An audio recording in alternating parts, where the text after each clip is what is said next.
Hi, it's HardReset, and today I'll show you how to fix camera not focusing or blurry camera on Samsung Galaxy A26.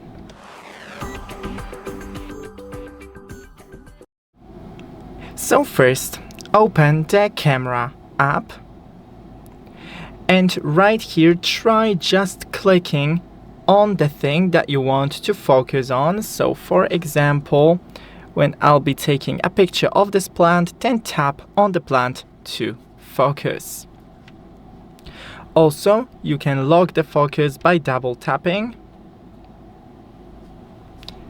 or unlock. Then you can go into the settings, find apps,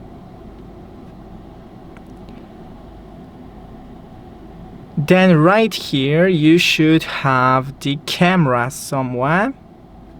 Right here, mobile data, not mobile data, the storage right here, and clear cache of the camera app. And if it still didn't help, then try restarting your phone and cleaning the camera right here with a microfiber. Thanks for watching, don't forget to leave a like and see you in the next one.